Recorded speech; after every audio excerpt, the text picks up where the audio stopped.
Hey everybody, welcome to Love and Reload, the voice of the relocation industry. I am your host, Ben Cross, and I'm so excited about today's show. We've got a duo on today. We've got Nikki Thomas from Micron Technology and Stefan Mckinney from Pivt. What's up, y'all? How's it going? Good to see you, Ben. How are you? I'm great. Hey, and get in the comments, y'all. Check in with us. Let us know who you are, where you are out there. Check in. We're going to be talking about, we got a lot to talk about. We're going to be talking about, relocation, obviously, and the people side of the business, what these two have been kind of working on in this kind of really cool partnership, and what we can all learn from it. I'm really curious about how we can get companies to invest more in the people side of the business. I think that's just a question that we continue to ask ourselves as an industry. And so I'm really curious to learn something from you, Nikki, and you, Stefan. So we're going to get into all that. And, at the end, we're going to have our overrated, underrated. We might even talk a little bit about rap music. We might talk about some chicken. We might talk about some ice cream. I don't know, maybe some football. We're going to get into all the fun stuff. I don't know. We're going to see. But get in the comments here. Hit that like button, y'all. Sorry for any technical difficulties and delays that we had, but we are live now. So I'm super excited. First, before we get started, Nikki, where in the world are you right now? I am in Boise, Idaho, and it's actually a really nice day today. What does really nice in Boise in December look like? About between 50 and 60 degrees. Hey, I'll take that. No snow, no rain. Yep. I'm a big fan of scarf weather. Yeah. Fair. I love me a Let good me wear a scarf, a nice thin sweater, hide the fluff a little bit. That's what I'm talking about. Stefan, where in the world are you right now? New York City, Brooklyn, to be more specific, right across the East Brooklyn, River. stand up. All right, I feel you. Hey, look at this. We got people checking in the comments here. Hit that like button. Get in the comments. Let us know where you are. Lynn Greenberg, excited for this. What's up, Lynn? Mamaroneck's finest. Alice Terry checking in. Looking forward to hearing all about the Micron and Pivt partnership. Love Alice. Alice was on a panel with me. Nice. That means she's super smart. Phil Leonard checking in. Phil from Philly in the house. Go Phil. Eagles. Tough. Eagles lost on Monday. Mm-hmm. Good riddance. Just kidding, Phil. Phil's nice. I always think it's so hilarious. I have all these nice Eagles fans, friends of mine, but the Eagles, terrible. Hate them. Brian Rivers, foggy Sacramento, California. Oh, hey, Brian. Good to see you. Love Brian. Got such great people in this business here. Look at this. Oh, there you go. Sheridan Cheadle from Boise, Idaho. Shout out. We need to, that's awesome. Nice. I feel like we just had Work Global 25 in Salt Lake. I feel like Boise should be next. I agree. Could Boise handle us? Could you handle Boise? I think is the question. I couldn't handle Salt Lake. Like legit, I was in bed by 7 o'clock. It was all those dirty sodas got to me. So Boise's similar to Salt Lake. I often say Salt Lake is like Boise, but on steroids. So it's like a smaller scale Salt Lake. Still like same kind of vibes, community culture, just not quite as big. Downtown is so fun though, so beautiful. Mountains. It's just, lots of outdoors. Activities. Okay, all right. Jillian checking in from Global HQ. What's up, Jillian? Hit that like button, y'all. Get in the comments. Let's get into it. So, real quick, just tell everybody a little bit about, what is the Buddy program? What is it all about? How does it work? Nikki, will you just talk a little bit about that and give us an overview? Yeah, absolutely. So the program's intention is to take a new hire or an internal transfer, someone that's relocating, and we pair them with someone that has already done that relocation. So they've already been there, they've been in that same journey. And the idea is, and it's a Micron employee, so the idea is that within our own community, they can provide advice, tips, things that they wish they would have known when they were relocating. And it initially started, we were relocating a bunch of individuals from Taiwan to Boise. We had started doing some of our expansion activities here. And as you can imagine, those locations are very diverse in almost every sense of the word. So we did this little pilot and wanted to see how it went. And we had about 50 people in this pilot, and it just completely took off. So that was kind of how it started. But the idea is really to kind of foster that community. What was that aha moment like in that process where that light bulb went off and you're like, hey, we need something like this? Yeah, it was, I think we do a really good job supporting individuals logistically. So we knew that we provided a good package and we got them here and those things that we needed. But I think the aha moment was, we weren't really doing anything in more of that social well-being space. And so we always have a goal every year of enhancing the team member experience. And so we were looking at how could we do that specifically in that space. And we thought, hey, it would be really nice to connect them with somebody that's here and for them to kind of have a built-in friend before they even step foot in that new location. I love this idea, and get in the comments, y'all. I want to hear your thoughts out there about this program. And Stefan, I got a question for you.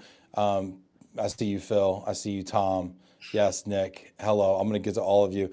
But Stefan, does this program work when it's not Taiwan to Boise? I mean, does this program work for all kinds of region combinations, or are there certain combinations that's more important? I mean, talk about that a little bit.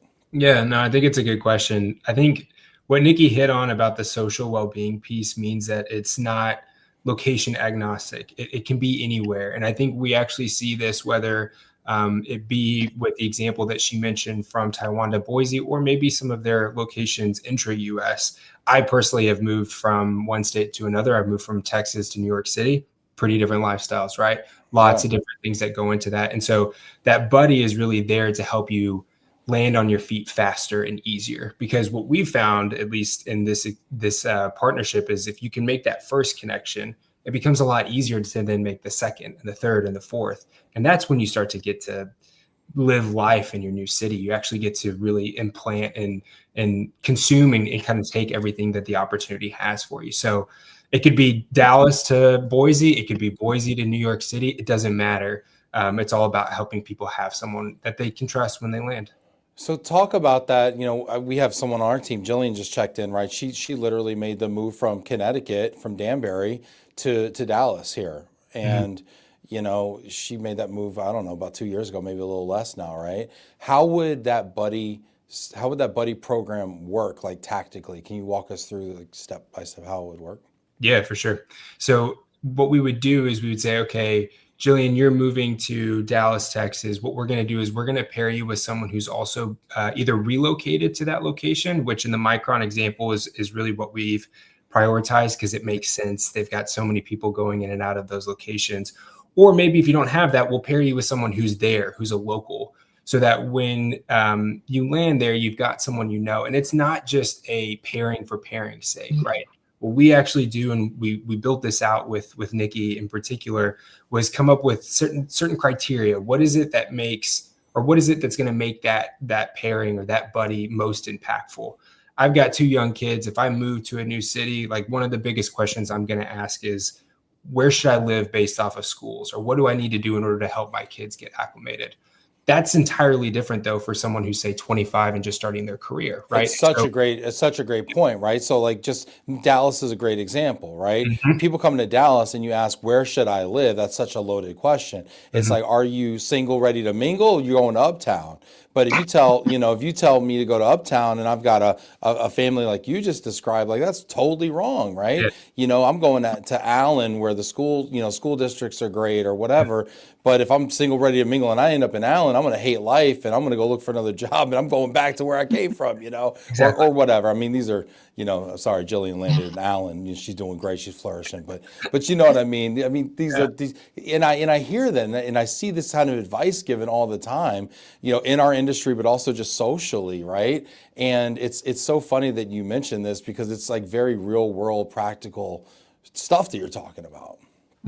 Right there too. That's the thing, right? It's not just a list of buddies, but it's intentional. So we actually have them fill out a questionnaire when they do onboarding, and they can rank what's most important to them just because of that point, like you said. And so really it's awesome because their platform and system is able to do that magic behind the scenes and say, you ranked these top 3, these weren't as much of a priority. So I'm going to make sure I pair you with somebody that has young children or that wants to be more involved in this specific type of lifestyle. So it's been really neat to see it play out. Really interesting. So Nikki, how do you measure success of this program? I remember when I moved my family and my girlfriend, partner, now wife, so many times around from, New York to Dallas to Florida to Dallas to North Carolina to Michigan to Dallas. Now, I would probably, my KPI would probably be nights that we cried together. What KPI do you use to measure success internally? Yeah, I think we look at a few different things. So one of the things we look at is just engagement in general. So typically, well-being apps sit around like a 25% engagement. So we look at that to see, hey, is this something that they've continued to use and find valuable? And it's been really awesome. Our last numbers were actually hitting over 60%. And so the engagement's really high, and that's been really awesome. So we find, that that's an important metric for us to look at.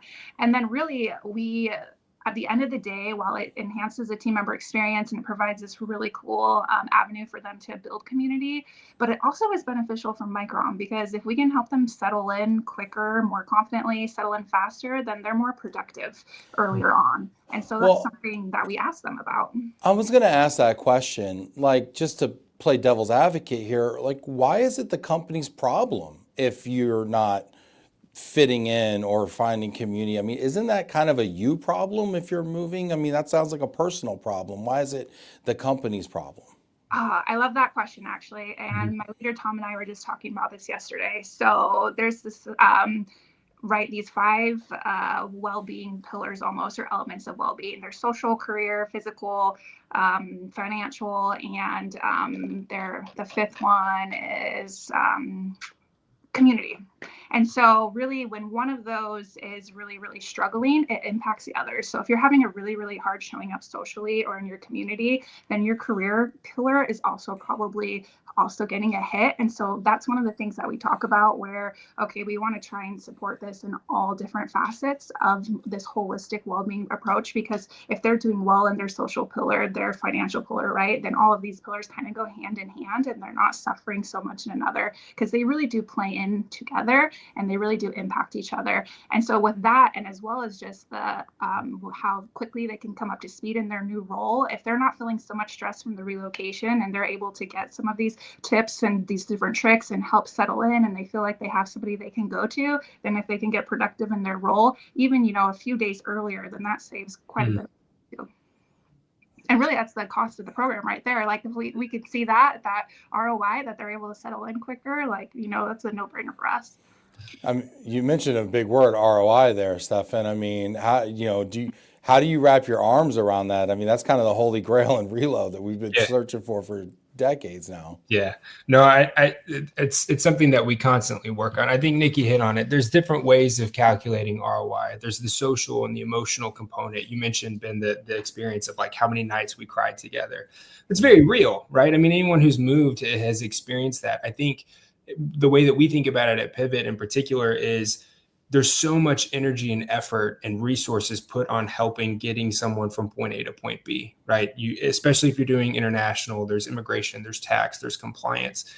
But where we step in, because we saw a gap, and I think this speaks to what Nikki was doing kind of on her own, is once they land, that actually dictates whether or not all of that investment is worthwhile. Because if that person hates that experience, or maybe hate's a strong word, they don't like it, they want to go back, well, you've just lost all of that time, all of those resources, all of that money.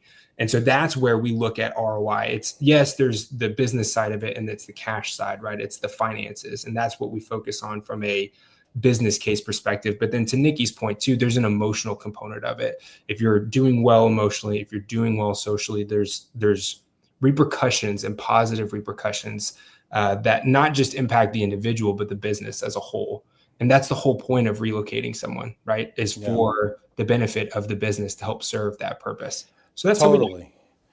And I'm guessing, Nikki, that, I mean, that's the story you really have to tell when you talk to leadership, right? Is that, hey, this is impacting the business positively. I mean, we all want our employees to be happy, right? But we're running a business here too, and we're spending real dollars, right? And so it has to come back to us in the form of a return, right? And so, are you seeing, and I don't know how long has this program been going on? I should ask that question. Yeah, so we kind of have been launching it in different phases. So we just most recently launched it internationally, globally. So those that were moving internationally between locations, and we've been a solid 3 months since then. And then we introduced it to those moving internationally into the U.S. and domestically into the U.S. Earlier this year, around the March timeframe. Tom Wagner says, in a company where people come first, you problems are company problems. Nice, Tom. Well, That's kind of yeah. kind of a layup, Tom. I give it to you. No, but it's true though, Tom, and you know, I feel you, and it does come back. And I was being, you know, facetious in saying that, but I mean, it does come back around. But I also think that we have to know that leadership's going to ask those questions, right? And we have to be prepared to speak in those terms as well. Keep chiming in, y'all. I'm really curious to hear what you're thinking out there. So now you're you know, months into this program. Have you seen success or demonstrable results so far? In can you tell some stories or see some differences already? Yeah, we've gotten really good feedback from our team members that have gone through the program. So we've actually had a couple of team members. We have like an internal recognition system where they have submitted a recognition for their buddy because of the impact that they made for them. So they were like, oh my gosh, my buddy was instrumental. They made this move like so much less stressful than it was. And they helped me find the right home. Like, it's crazy, all of these stories coming in. We've had families get together for dinner when they arrive. So as far as we send out surveys to the employees that go through the program, and as far as like, hey, did this actually make your relocation stressful? Did it have a positive impact on your relocation? Like, we sit close to almost 100% on those questions. Those that answer maybe not are because they've lived in Boise before, which is pretty typical for us. We move people around the world and they already had a community built up here. So they're like, I don't know if I really needed that program. But other than that, it's really, we see that feedback. And then our leaders see that too. And so it was interesting, actually, when we were running the pilot, it was just with a small group in a specific business unit. And we had leaders reaching out from all other areas of the company saying, hey, like, how do I get my team in on this? And so it actually has been really easy to tell that story because they've seen that impact and the benefit to it. And it's been nice that it's just gone hand in hand and they've been supportive of it. That's cool. That's really cool. Get in the comments, y'all. Ask your questions here about this partnership between Micron and Pivt, this buddy system, about investing in relocation. Really curious to hear your thoughts on this. We got people checking in here. Jillian says, LOL, I am in Allen and flourishing. Yes, but the buddy system would have been awesome when moving here. Yeah, Jillian.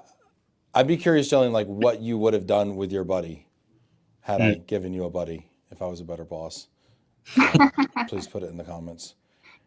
Take me out to the Mavs game. That's what I told my buddy. That's my team. I might take Jillian out to the Mavs game. Let's see here. Lynn says 1/3 of transferees quit within a year or more, or move home because of their family's inability to socially acclimate. Wow, that's a powerful statistic. Yeah, and I think when you start thinking about like whether program size is kind of irrelevant, but if you think about this specific example, I mean, Micron's big. You guys do a lot. Nikki and Tom are really busy. I'm sorry, Tom, shout out, but Nikki's really busy, right? And so if you can make even just marginal gains on some of these things, it translates into significant impact. And yes, that's the business piece. But again, from the personal side, if you think about if you can cut even just one or two of those experiences and make them more positive, there's ramifications for what that does for the business long term, right? It's not just this instant, this move. It's how do we take care of people so that they're invested long term. Mm-hmm. I love it. I heard someone say once that, you know, person satisfaction at work also is also tied to, do they have a friend at work? Mm-hmm. And I don't know if this buddy turns into a long-term friend or not, but it's a good start. Mm-hmm. Yeah, I think that's it. It's about the start. And I think making it a bit easier to find that. Is it your best friend forever? Maybe. That'd be cool in some situations, not always. But again, I think it's the first is what makes it. The first is always the scariest, right? Mm-hmm. Like it's always the hardest thing. You think about going back to when we were all in elementary school or high school, you walk into the cafeteria for the first time and you don't know anyone. that sinking feeling that you get in your heart and your soul, like that is what we're trying to help alleviate, because whether you're 13 or 30 or whatever, you still get that same feeling in new situations. I think it's kind of, regardless, it's just amplified in this situation because it's for a business need. It's important for the organization. Yeah, and I think one of the things we've been intentional about is connecting them before they relocate. So maybe other programs, like you maybe have somebody that helps with onboarding or like a mentee mentorship. A lot of those come later on. And so the fact that we connect them before they even get to that location or before they've even joined Micron, a lot of these are new hires, and we connect them with their buddy, 30 days prior to them even joining the company. I think it really helps foster that. And like you said, Stefan, so when they get to that new location, they feel like they already have somebody familiar before they even start. Yeah. Love it. Love it. Get in the comments, y'all. I want to hear your thoughts. Check in with us. Let us know who you are, where you are. What do you think about this buddy program? Camilla checking in from sunny Scottsdale, rubbing it in. What is the temp in Scottsdale right now? Don't tell us, please. That's just going to hurt. Nick Swisher's sugar is still spiking from the dirty sodas he was drinking. And dirty soda. that stuff is it's too much for me. Like, I don't know. Too much sugar. That dirty Dr. Pepper. Oh, that's my go-to. Wait, can you explain this to me? Because unfortunately I wasn't there. Stefan missed the memo. But like dirty soda, what are we talking about here? Nikki? So you take a soda and you add like coconut cream or half and half, and then you also add flavoring. So you'll put in like, raspberry puree or maybe peach or like any flavor you can think of, right? All the different, like, it's like an Italian soda, but amplified because you put coconut cream and creamers in it. Huh. It's a very I was literally on the plane to Salt Lake City. I'd never seen this before. A lady orders a Dr. Pepper and a creamer, a coffee creamer. And she puts the coffee creamer in the Dr. Pepper. That's funny. Man. That's when I knew what I was getting into. Boise too. Okay. Yeah, that's a thing. It's a thing here. Tom asked the question that I think you were wondering too, Nikki. Can you handle Boise? I don't know, Tom. I don't know. What's the elevation? I think I get altitude sickness, Tom. I don't think I can handle Boise. Did you feel it in Salt Lake? I felt something. I was sick. I was sick the whole time I was there. Yeah, but I think I came off 2 conferences, so I think I was just wore out. Mark Kennedy checking in from Smith Drayline. What's up, Mark? Good to see you. I think let's see here. We got Brian checking in here. We got questions. This is great. We got good questions coming in. Yeah, get your questions in there. We will answer them. Brian says, sounds like their assigned buddy helps play a role like a DSP would. Can you listen to some of the can you list some of the similarities with that comparison? Also, are buddies specific to the same organization, or can they be with other organization or just within the same region? Can you talk a little bit about that? Yeah, all great questions. So they are not specific to an organization within Micron, but they all are Micron employees. And so they're Micron employees that have done that exact same travel lane with the relocation. But it could be, if I'm on the HR team, I could get a buddy that's maybe works, in the fab or is on the sales team. So, but they are a Micron employee. And then the difference, the DSP really does a lot of you all know what the DSPs do. The difference between what the buddies do is they take it almost like a step further onto that personal space. And so the DSP might show you like, hey, these are some really great areas near Micron. Your buddy might say, hey, you maybe want to avoid this because the school's better over here. And so it's really, they take their own experiences and they apply that into a more personal level, if that makes sense. And then they really just, they tell them, what they wish they would have known when they were relocating. So it's not so much so that or even like tips within the Micron group itself. So like, hey, we have all these communities within Micron. You love pickleball? Come with me in my pickleball club. And so really it's more of the integration within like the Micron community on a personal level. And Stefan, I'm sure you probably have some thoughts around that too. But yeah, you kind of hit all of it, to be honest. I think the only thing I would add is traditional DSP is you get for a couple of days, maybe a week. The buddy's there for you for the first year after you've landed. And I think that's one of the unique pieces of the support system, is that it's not just a one hit kind of here and then they're gone. They're there for you for an extended period of time. So do they ever get like matching tattoos? I don't know. That's a good question. That'd be a real success story. We're going to report back on. Yeah, seriously. When we Nikki, if you we could, put our hands together and they like do to complete the heart. That'd Nikki, be if you cool. could put out an internal memo, I think we could sponsor the tattooing. So No, then before we started working with Pivot, I used to run this manually internally. And so I had like a SharePoint list and would send like a questionnaire. And I literally felt like I was like on the like matchmaker.com. I was like, oh, you live walks on the beach. You live on like, here's your buddy.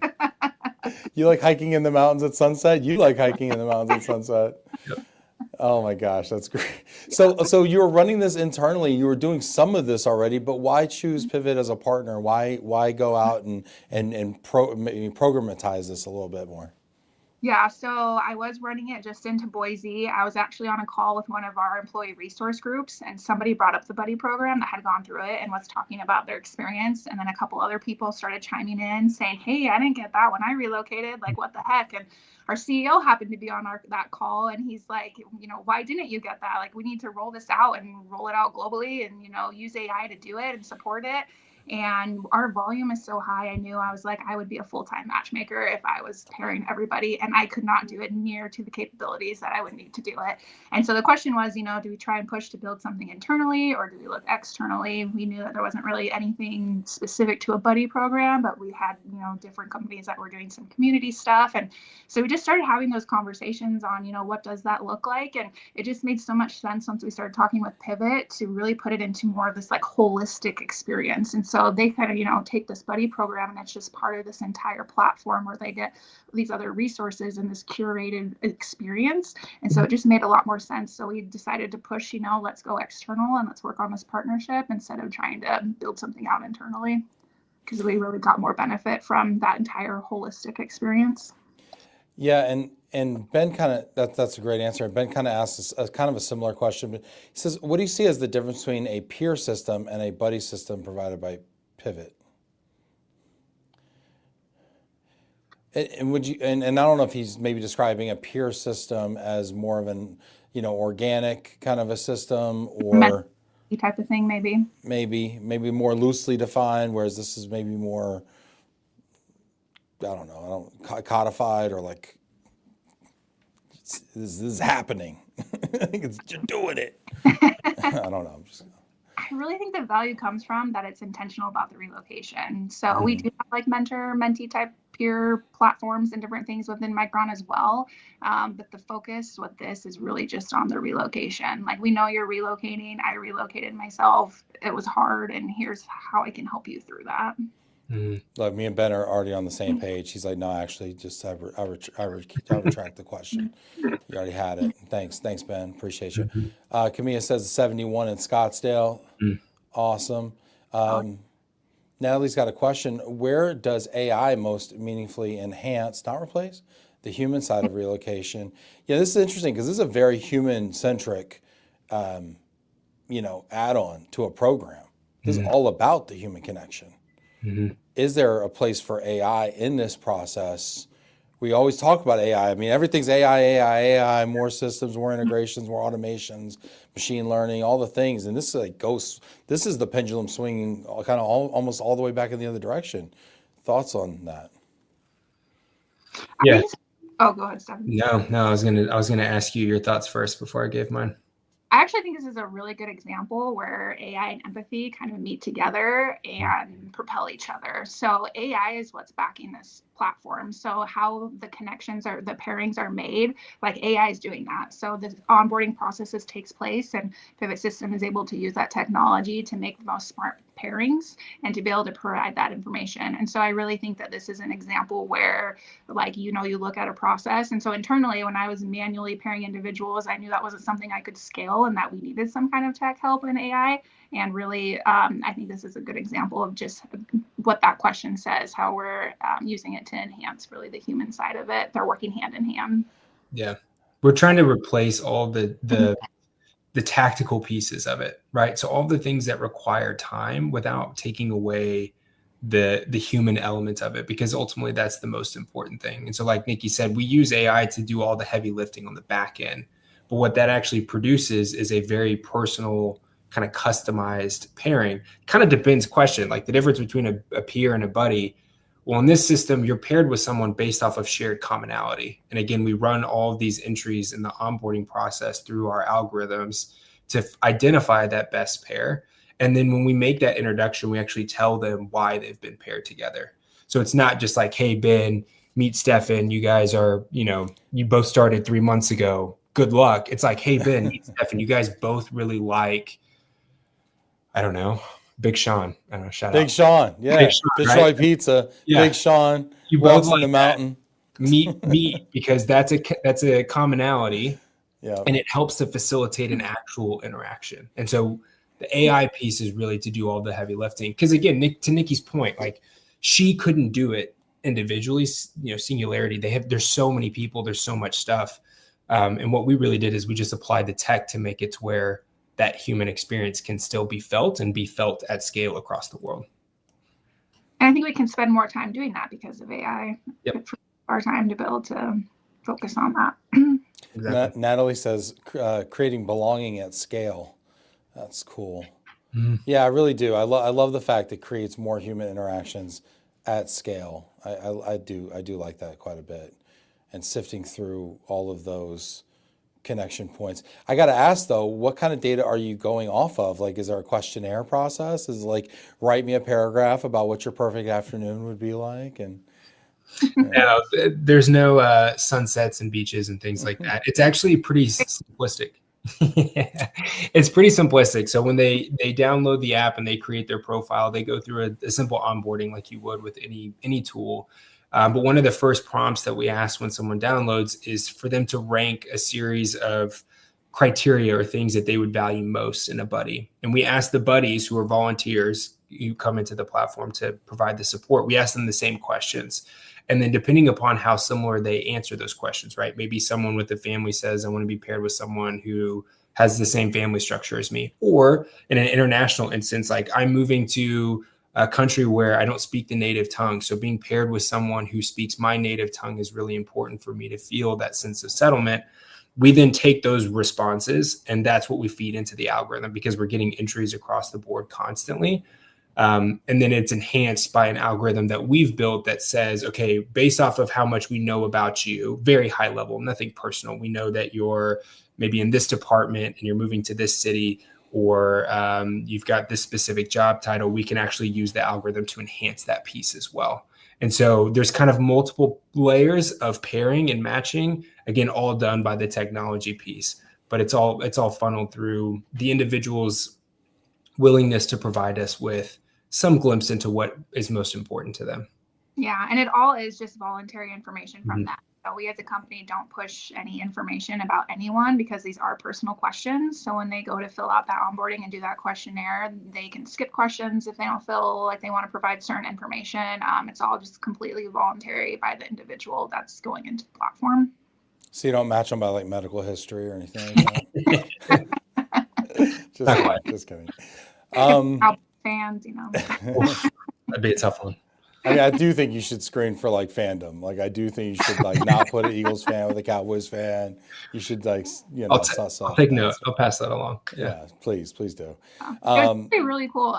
The developer that helped work with us on this came and lived in Boise for like 3 weeks. That was one of the things that was like so cool, and went through the experience themselves. And so they were going to like our like local shops and making friends and playing cornhole on Wednesday nights and doing trivia, and kind of this entire experience went through themselves while building it. And a lot of interactions too with individuals that went through the pilot. So we met with those individuals and say, hey, give us your feedback. And so it really was we worked all together on this partnership and collaborated to make it what it is today. And we continue to enhance and make changes.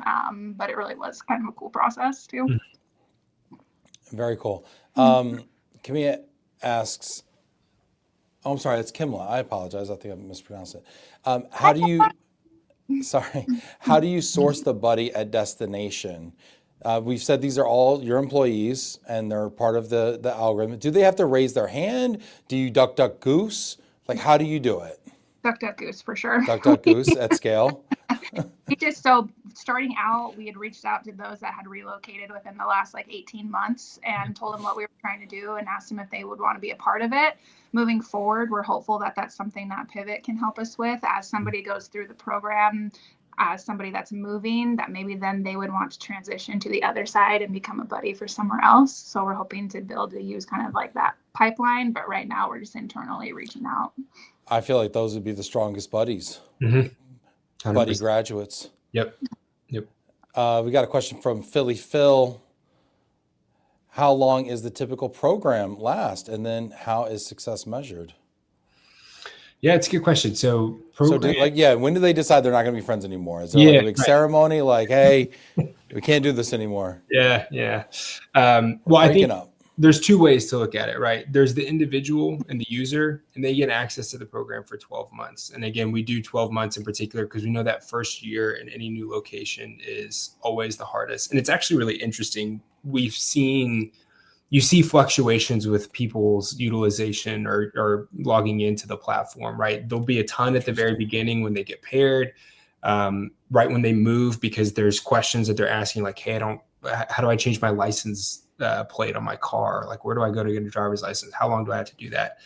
But then after about that first like 90 days in the new location, it drops. And this is actually pretty normal because that's when people start to feel a sense of like, okay, I got this a little bit. I've got maybe my coffee shop. I found my restaurant. Maybe I've adopted the sports team, whatever it may be. But then we start to see upticks again at around 6 months because it's a major milestone, right? You've been in a new location for 6 months. You kind of become a bit retrospective, like how am I doing? How do I feel? And then we'll see a similar drop, and then it comes right back again at about the year mark. And so for the end user, they get access for 12 months. Now, from a corporate perspective, the program we operate on a kind of annual basis because we use the volume projections for each year as the means to build out how many buddies we need. And so if you think about it from an end user, it's 12 months. From a program perspective, it's 12 months. And then success is really dependent upon what is most important to the business. I think Nikki outlined, what's really important to Micron and some of the ways that we're able to drive success there. Some of our clients who are starting to use this are doing like corporate headquarter relocations. And so success for them is making sure that everyone who relocates to that new corporate HQ that they just invested, lots of money in sticks and that they land. Others are trying to look at ways of modernizing their programs, maybe replacing some legacy tools. It just kind of depends, and I think that's what's kind of unique about it. Really, I think it's fascinating that the utilization kind of undulates over time based on these different factors, and I totally see what you're saying. Maybe that 6 month mark, you start getting a little homesick, right? Yeah. You're like, dang, like I miss my buddies, or I miss my mom, or I miss my home cooking, or I miss whatever, right? And like, or maybe a holiday has come and gone, or a birthday's come and gone, and you're like, dang, like I miss my people, right? And so maybe you log in for that reason. Do you do anything to kind of ping them or push it, or kind of like little ticklers that kind of go out and say, hey, how you feeling, or what's going on with you, things like that, to just kind of tickle that utilization a little bit, because sometimes we forget that we even have these tools, Yeah. Well, from our perspective, and then I'll let Nikki share what they do. At Pivt, we have email campaigns that we run for people when they come into the app so that they're constantly getting, not constant, sorry, that's a bad word, right? Emails constant, not what I meant. But there's a cadence to it, right? That we're doing exactly, Ben, what you just mentioned, checking in, especially because again, we have that data on when people tend to be more active versus not. We'll send kind of preemptive, like, hey, you've been in your new spot for 4.5 months. Like, how are you doing? Have you checked in with yourself? Have you found your third place? Or have you found someone that you've been able to connect with? And then inside of the app too, they can receive that. So they have the ability, if they want to have push notifications where we send that information out as well. So we've got a couple different ways. We've also got our team members who will kind of pop in and out to check in on people, again, based off of where we know. But I know Micron has additional layers of support that they provide too. Yeah, well, specific to this, really, we do a survey. So we ask them how the experience went, and then we try and gain information from that. So like Stefan said, we see typically in that survey, individuals find it the most beneficial before they've relocated, and then within that first 30 to 60 days after they've gotten there, and then it does taper off a little bit after that. But really reaching out and trying to collect that feedback and then helping spark some of those conversations is kind of how we do like little check-ins along the process. Tom says at 6 months you realize those BSU Broncos you adopted are overrated, so you need to look for another team. That's the true reason for the uptick. You hit your buddy up and you're like, this can't be life. There's got to be somebody else I can root for. Is never overrated, and then they're like, nope. Yeah. Get tired of looking at that blue field and start clawing your eyes out. And optician. Just kidding, Tom. Tom will tell you that they're his second Bronx. team. Yeah. I can always pick Tom out at the games because he's the one wearing red. He's an Aztec fan, so I'm like, oh, there's this little red. Oh, Aztecs. What is that? Who is that? Aztecs. Was that Aztec? That's San Diego State. Oh gosh, who was that good running back they had? It wasn't Marshall Faulk, was it? No. I don't know. Let's see. Phil Leonard says, does the buddy have to go through specific training? Oh, great question. Yes. So we do kind of do an onboarding for the buddies. So we have almost like town hall meetings with them when they first sign up to be a buddy, where they can come in and ask questions and different things about the program. But we do provide them with almost like an outline of, this is what your journey might look like. And we provide them with some tips and kind of things like, month 1, consider doing this, month 2, month 3, like along the journey with their buddies. But we tell them, they're able to tailor it to what makes sense for them and the individual that they're partnered with.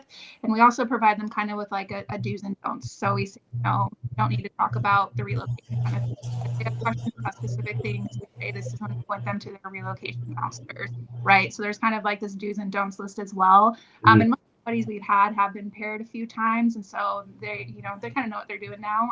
But we do kind of try to do an onboarding with them to help with some of those concerns and different things that come up. Okay. Good stuff. These are great questions and comments, y'all. Get in the comments here. We might have time for just a couple more. Let's see here. People are saying dirty Dr. Peppers are so good. You're crazy. Did you have one, Jill? Oh my gosh, there's like Dr. Pepper's sweet enough, and then you add like sugar concentrate or cream concentrate. It's like, well, that's why I was asking what it was, because in my mind, I thought dirty Dr. Pepper was like you were putting some sort of alcohol in it, not like creamer or sugar but I mean, context, I guess, is important. I shouldn't have thought of that one. I don't think you should have thought of that one. I don't think anyone would think of that, to be honest with you. Yeah, anyway, Sharon said she thought it was an adult beverage also. Yeah, quite the opposite. Mm-hmm. This is great. Jillian said, if I had a buddy, I would have gone to some sporting events for sure. Also, try new restaurants since there's tons of good food here, or going to classes together, whether it's art or workouts, hot yoga. Hard to say when there are endless opportunities here in the Dub. Love that. Good shout out to DFW. But I think that this is what Jillian is saying is actually, this is like the crux of it, right? If you don't know anyone, you have to create all of this on your own, right? Or if you don't have that person, and again, because contrary to like a peer, because we're pairing people based off of that commonality. Like if Jillian says that she really likes hot yoga and we know that someone else really likes hot yoga, that's how we create that pair. And so now you have someone to go do that experience. And there's so much of there's a psychological benefit of that too, right? Knowing that you've got someone who also shares an interest with you drastically decreases how potentially lonely someone feels, right? Not only do you have someone that you can talk to, but you can also go do something that you personally love, that is part of your personality, your character. And I think that that's what makes this so unique and why I think it's so impactful. Because again, versus like, and I always tell this story, I'll be quick, but like when I moved to New York, my I used to go play pickup basketball at random parks. I'm not any good. So there's so many good random parks to play ball. Like Upper East Side or what, like whereabouts? Well, I would predominantly stick to Brooklyn because you're in Brooklyn, that's right. Right around COVID. But I'd go play and I'd be gone for a couple hours. I'd come back and my wife would be like, who did you play with? Like, yeah, just random people. I've seen so many memes about this, how women don't understand the guys just show up to the park and just hoop together and everyone knows the rules and everyone plays by the same rules. And then you go away and you come back at the same time the next week and you keep doing it. Right. And so it's like, it creates this pattern, but for her, that concept is like, why would I do that? right? Yeah. And I do think that that's a lot of people, I think, live in that space or have that kind of feeling of like taking that first step is risky. It's scary. It can be challenging. That's what we're trying to help people get over so that they can go find their person to do hot yoga or go hoop with, like whatever it is. Imagine there's like pickup hot yoga. Like, I mean, And yeah, something like that. I feel like there could be in Texas though, like this is just called outdoor yoga. Like in July, midday July yoga. Like you just go pick up parking lot yoga. Concrete. Yeah. Like when we're hooping at 7:00 at night because it's like cooling off. Like the ladies are out there at like 2 PM when it's in the heat, just getting that hot yoga in. Mm-hmm. That's great. Getting a killer tan too, probably. Seriously. Tom saying the context is work, Stefan. Alcohol was a solid assumption. Yeah, sorry. That was my bad. No, you were spot on. I think he's saying he's giving you grace. Natalie's asking how you see the buddy system influencing long-term retention or engagement. And further to that point, I mean, does it support your talent strategy? I mean, do you talk to the talent team about this? I mean, thoughts on all that? Yeah, we totally talked to the talent team about this. The recruiters were like, hey, you should be promoting this as one of the benefits they get when they join Micron. Like, we are not only providing you with this relocation package that's awesome, but we're providing you with the resource as well. And long term, I'm really, really excited to be able to get a little further with this so we can start looking at some of those things. But I really do expect it to have an impact on attrition. Hopefully we see that, and with that engagement too. So I'm really excited to continue to kind of look and monitor those things. But I do expect that we'll be able to hopefully see some type of, we'll be able to look at those that went through the program in different timelines, and we'll be able to compare it to those that didn't, and see how some of those things are coming to fruition.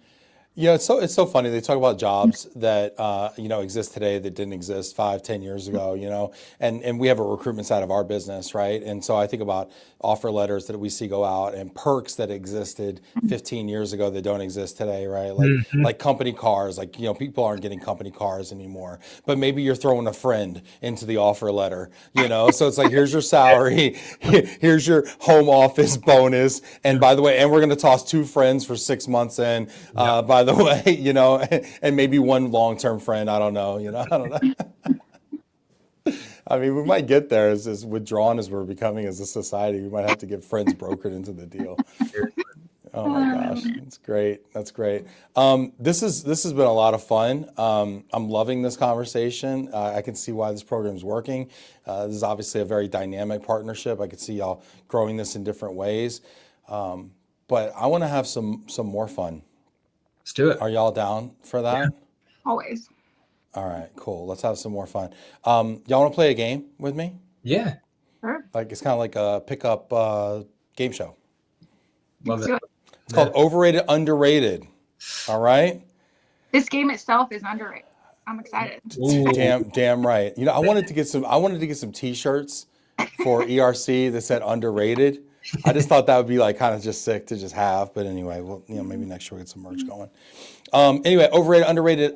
Do you know how to play the game, Nikki and Stefan? I don't, so you're gonna have to refresh me. Sorry. You know what? That's a humble man right there. He could have said, "Yeah, of course I know how to play. It's very simple."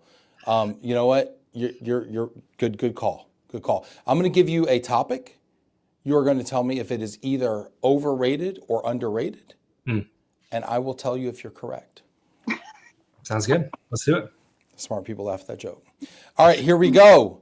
Overrated, underrated. First one up, avocado toast. Nikki. Overrated. Oh, Stefan, is she correct? Overrated, Yeah, underrated. 100% overrated. I'm going to ask a caveat here. Are you having it with an egg? If so, how is that egg prepared? I've never had it with an egg, so maybe that changes things. Stefan, are you having it with an egg? It just doesn't move the needle for me, to be honest. Egg doesn't even matter, doesn't it? It's so far off the chart bad that you're just I don't put an egg on it, put a gold brick. I don't care. It doesn't matter. For me, I can't do the texture. I don't know. Are you out on avocado everything? Are you anti-guacamole? I'm out on all. I think avocados as a whole, totally overrated. Yeah, I know. Hot takes. I'll leave now, but totally overrated. You and your friends in the park. Okay, I don't know what y'all talk about, but if it's this right here, you should be investigated. Okay, All right. Your wife should be worried. Okay. You come home with takes like this. I wonder where you're hanging out too. Yeah. Okay. Listen, avocado toast, I understand it's been riding the hype train for a long time. Mm-hmm. But if you've never had an avocado toast on a homemade whole grain piece of bread with a properly made coddled egg on top, medium, with maybe some toasted pepitas on top. I mean, you cut into that thing and it just kind of runs ever so rightly. I mean, I don't know what you're doing. Come on out here to McKinney. We'll go down to the brunch spot over here and I never thought I'd be the champion, the avocado toast champion here. That wasn't on my bingo card this morning. You never know what to expect. While you're out, it's like I'm getting a piece of toast and they are so expensive, which I understand avocados are expensive, but. Jamie Gutierrez, the egg is a must with hot honey and lemon pepper. Oh, Jamie, Honey. lemon pepper. I like that rendition. What is this, a Wingstop? Alice Terry, avocado toast is the best. See, I don't know. Y'all on thin ice right here, but y'all are together on it. That's the best way to die out there on the list. That's true. Yeah. Look at y'all. All right. Overrated. Oh, gosh. I don't know, Sammy. Avocado toast, overrated, underrated? Overrated? Yeah, I'm all telling right. You know what? You got some grace. The producer, Sammy, says you're right. You're right. All right. 1 point for both of you. You got to keep score. You keep a score? 1 point for both of them. Put it in the book. All right. Next one up. Overrated, underrated. Detroit style pizza. First of all, Nikki, do you know what this is? Is it thin crust? No, explain it to me. Stefan? Detroit style pizza is deep dish, not Chicago style. It's with a little bit of gravel on top. Yeah, and then they've got sometimes, I think always, I'm not entirely sure, but they put a little rim of cheese on the crust, so it's like real crispy on the top. And they serve it in a pothole. Yeah. I've got an orange cone on top. I've got a hot take on this. I'm just full of hot takes apparently, and I got to look where I am because I'm in New York. I think Detroit style pizza is better than New York style pizza. Wow, bro. If you're gonna sit down and eat it. You're in Brooklyn, bro. Do you understand? Brooklyn is goes pound for pound with Napoli and New Haven. It's like Napoli, New Haven, and Brooklyn are the Mount Rushmore of pies. And you're over here extolling the virtues of Detroit style pizza. Now, listen, I lived in Detroit for 5 years. The only American city north of Canada. This is who you're going to bat for right now? I just think it's so underrated because I think everyone thinks New York style, thin, right, Nikki? The thin, easy. Chicago, like deep dish, good, not for me personally. I just feel like Detroit style is so slept on. So slept on. Lynn's going to put you on a pip for this. Honestly, she Detroit style pizza. No, listen, I think Detroit style pizza is indeed underrated. It is underrated. I didn't even give Nikki a chance to weigh in. I'm sorry, Nikki. Did you have a vote? She's like, whatever, boys, fight it out. Detroit style pizza is underrated, but you need to just, the blasphemy is just too thick right now. Okay, it's the holiday season. The birth of our Lord is around the corner, and you're over here spewing all sorts of blasphemy in these streets right now, and you need to just be stopped. Okay. Hey, help me. You out here in Brooklyn talking crazy, bro. Talking crazy. Detroit style pizza is underrated. You get a point for that. But I might have to deduct a point for style. You can take a half if you want. I might have to take a half for style. I don't know. All right, let's see here. Let's see. Natalie says, I respect this take as a Detroiter. Just Natalie, saying. you know better than that. Yeah. But the New York take, though, Natalie? The New York take? Okay, who makes the best Detroit style pizza? Well, I'm partial to the one that's in my neighborhood. It's called Aces. They have a spot in Brooklyn. They do one in Rockefeller. Okay. It's elite. Although I will say there's a spot in Brooklyn that does the best slice I've ever had. Again, slice. Is it Detroit slice? No. New York. Exactly. Style. The best slice I ever had is not a Detroit slice. Therefore, the best pizza can't be a Detroit pizza. But the slice is perfect for walking. A Detroit style pizza is perfect for sitting. I'm just saying, man. Hey, I've been in Brooklyn for 7 years. Pick it up. I don't know. Lynn knows. I rep White Plains. I was raised in White Plains. Jillian says I'm literally flying into New Haven for the holidays just so we can get pizza on the way home. She's like spending $200 more to fly into New Haven than LaGuardia for God knows why. Buddy's Pizza. Come on, Ben. Yeah, I know Buddy's. I know Jets also. I know the spots. I was up there. I mean, I didn't know he had the neighborhood spot. I mean, that's probably pretty elite stuff. So to be honest with you, it really is the true deep dish is a Detroit. Yeah. And that's why it has that crust that comes up the side at the angle, at like that kind of that 80 that like one that what is it like that 120-degree angle on the side. It's a beautiful thing. And it's buttery crust and all that. I just feel like you're validating my hot take now. You're on to something, but it ain't it. I don't know. You're like you got what we call in poker a second best hand, and you're gonna go broke. All right, here we go. Next up, overrated, underrated, New York style pizza. You're wild. You're wild. All right, you know what? He's in timeout. Nikki? I'm going to go with underrated. She's like, I know the answer to this one. She pays attention. She's a good study right there.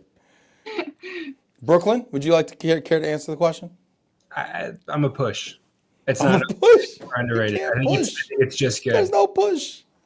I would say generally speaking, overrated. But if you have good spots, it's underrated. You know what? You're gonna Nikki, you're gonna hate me for this. You're gonna hate me for a lot of these. I'll be honest with you. He's actually right. It is overrated because it can't possibly be underrated because it's been so overhyped. Yes. And everything that's thin is like, and then there's so much floppage, and then you get too much cheese per sauce, and then and the truth of the matter is it's all about the crust anyway. I hate that he's right. I'll accept defeat on that one. That's cool. Okay. All right. He gets a point. It makes up for the style point deduction. This must be like the least enthusiastic you've been about overrated, underrated, huh? No, this is actually better than most. Next one up, overrated, underrated, cold plunges. Nikki. Oh, underrated. Underrated. I did cold plunge for the first time a couple months ago, and it was awesome. Was it the last time? I've been back once since then. I feel like cold plunge is one of those things you say you do more than you do. Like for every cold plunge you do, you say you did it 5 times. Yeah. Like you talk about it like 10x more than you do it. I agree though. I think it's underrated. It's not enjoyable in the moment, but once you come out, it's the best feeling in the world. Yeah, talking about it's brilliant. It's yeah, like, oh, I did it. It was amazing. Oh my God, you wouldn't believe it. Transformative. I don't know, man. I can barely get in my pool like in like the spring. Mm-hmm. I don't know. How cold is it, Nikki? Oh, it's like, I think the one I did was 38 degrees. But the thing is, you do the cold plunge and then you go in the sauna, and then it's like a whole process. Did you cold plunge like from room temp, just boom right in? Yeah, 7 minutes. I was in that. 7 minutes? That seems long, no? Wow. You went for it. That's professional grade. 7 minutes. Yeah. Damn. Okay. That's mad props, honestly. I think the first time I did it, I was in there for like 30 seconds and couldn't do it anymore. Jillian says, overrated. Me and the cold do not get along. Typing this as I am wrapped in my blanket in the office. Yeah, the thermostat is on 71 and Jill is wearing a blanket in the office. Samara said, I had New York pizza for the first time this year and it was elite. Do you know where you went, Samara? It wasn't Brooklyn, was it? It was Manhattan. Yeah. You didn't get to other boroughs, right? All right. Cold plunges. I don't know, y'all. Y'all crazy for this. No, I hear about the health benefits and stuff, but like honestly, for all the things I do that are unhealthy, I'd probably start somewhere else. I feel like I would congeal if I was in a cold plunge. Like my whole body would just, I probably couldn't. No, sorry. I don't think it would be healthy for me. I think it would be healthy for like most people, but not for me. You know, I don't think so. This has to be overrated. It's way too hot, this cold plunge thing. I don't know. I can't, no. Nope. Overrated. So that's it. Final answer. Overrated. Sorry, y'all. Sorry. Different podcast. Overrated, underrated. Next one up. Aura rings. Is that spelled right? Aura rings? Okay. I'm gonna go over. Yeah. Overrated? Those is What is it? What is it? What is it? I have one ring. ring that you use to like track your sleep and workouts, and like it's like a Apple Watch, like the or Fitbit type of thing experience, but in a ring. And my thing with them is I think that I would want to take it off when I'm like working out and lifting because I feel like it would bother me, and then what's the point, I guess. So Yeah, like when you do your cold plunges and stuff, you got to take it off too. All your cold plunges. Yeah, overrated. And when you're hooping too, right? Yeah, like how are you supposed to track all the good stuff if it's a ring and you can't? Basically, half your day you're taking it off. Yeah.